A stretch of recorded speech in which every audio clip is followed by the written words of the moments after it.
Today I'm going to be installing some Smog block-off plates. So you can see them right here. And so the first thing I'm going to do is, just for safety, I'm going to disconnect the battery. I've already got the seat taken off. So first thing to do is to take off the battery harness here. A couple of bolts.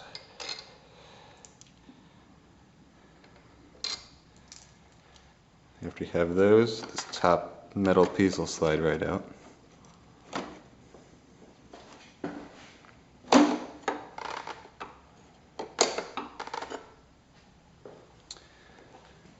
And then you can disconnect the battery. After the battery is taken out, we can go ahead and take off the side tank plastic with a Phillips head just in this little bolt right here. Take that off and slide them forward. With the side panels removed, you want to take off this screw right here and the same corresponding one on the other side of the tank right here, and then the one at the front so that you can lift up the tank. With the three of those bolts off, the tank just hinges up, and if you can find a way to secure it, I just used some twine to wrap it to the rear passenger seat bar there, just to keep it up. It's very light, so it doesn't require a lot of strength. So the next step is to disconnect the fuel line, which is here with the orange connector on top. You have to slide the connector up and then pinch the two sides to pull it off. Make sure you have a rag or something handy because it will drip gasoline. And if it's like mine, it'll probably drip a lot. So make sure you have something there to catch that. Then you also want to disconnect this wire here down at the harness. There'll be two greens and a clearish yellow. The clearish yellow is very difficult to get off. What you have to do is actually, if you can see it, on the female end there's a clip that actually pulls up, not down. You have to pull that up and then pull the other side out. Then after this, we will be unscrewing each of the Phillips head screws around the airbox and then pulling that up. After all the screws are taken out, you can lift the airbox off and you'll have this piece here, which you can set aside for now, and you'll have a view of the top of the velocity stacks. So next we have to take that. Next we'll detach this rod by just pulling it aside and pull these two edges out, and then it'll lift free. And then to get the rest of the assembly out, sorry for the darkness, you just pull it free. You can see where the piece is narrow. It's just a small C type of clamp, so they just pull right off. The next part is a bit tricky. Everywhere where you see the holes and the two little cutouts, there's 4 at the back. That one, 2, 3, and 4. And then there's 2, one in between these two, and one in between these two. So that's 6 5mm Allen bolts that need to come out. So you'll need a long Allen wrench to take those out. And then after that, there's one more wire to disconnect on the side, making 4 total.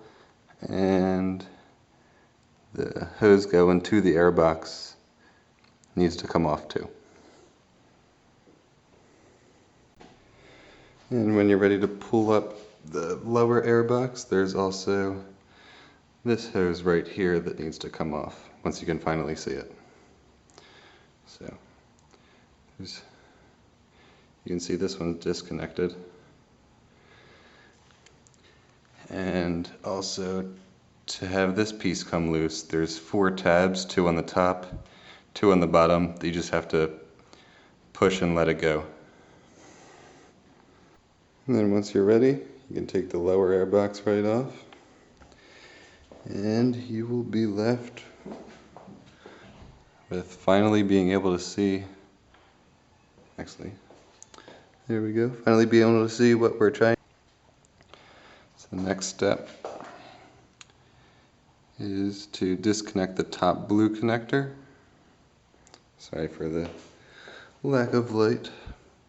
Disconnect the top blue connector, and then we're going to wiggle the top of the black airbox out that connects to the ram air tubes. And once that's gone, we'll be able to see the smog plates. It requires a little bit of muscle pulling each side out. I pulled the side closest to me out first. It seemed to work better. So then what you're left with is this piece. And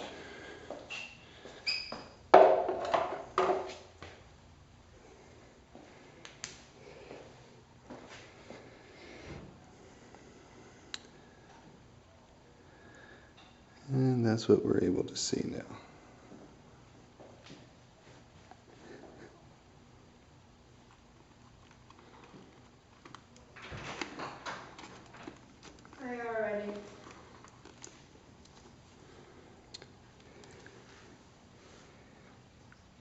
And there is what we're trying to get at. Now that we can finally see what we're actually trying to take off, we're going to take out the 4 Allen screws holding these in. So these 2, and then the 2 on this one. They're very long and very hard to take out. They've got blue loctite on them, so just make sure you do them slowly and get the bolts completely out, and then save them because we're going to be using them to put the new smog plates back on. So once you're finally done getting those 4 Allen screws out, then you can pull the system up.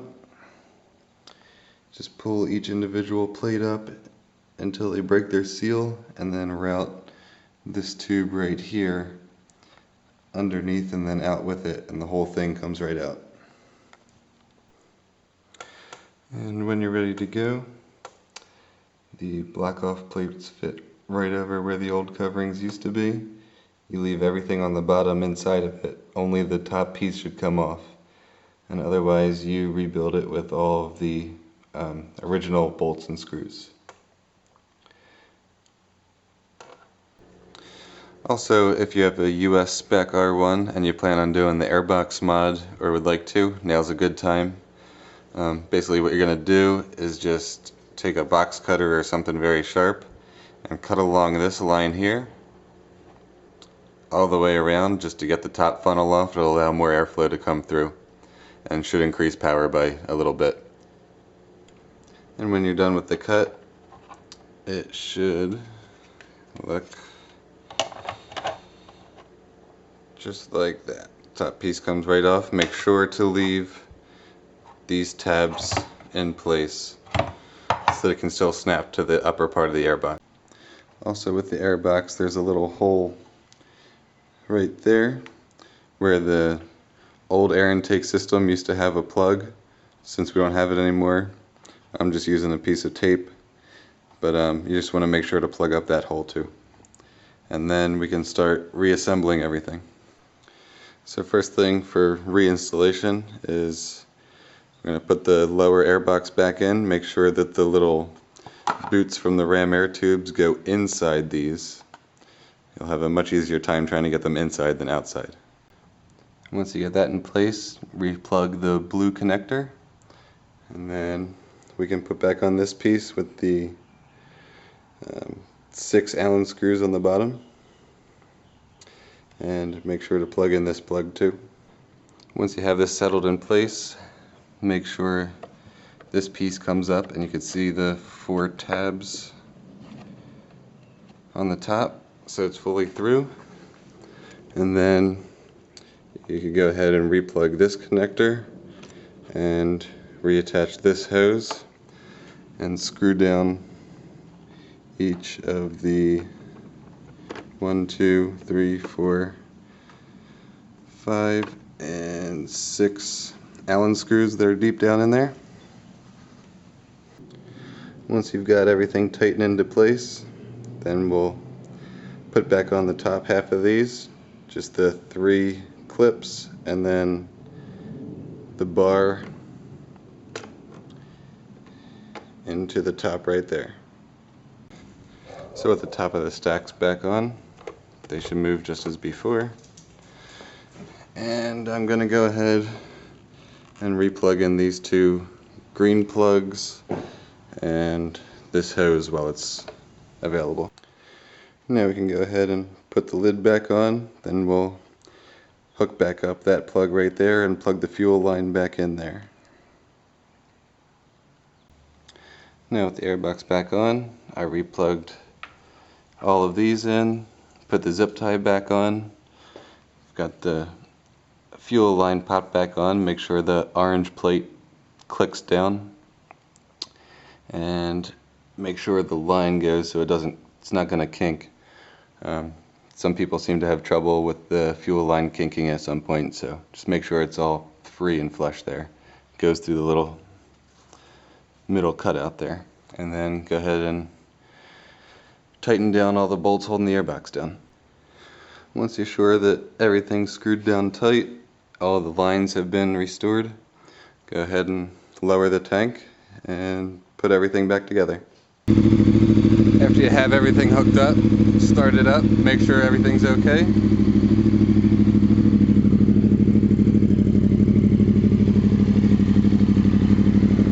Make sure no codes are on. If there is, you may have failed to reconnect one of the wires at some point. And if everything is good, you're good to go, and just put everything else back on and you're all done.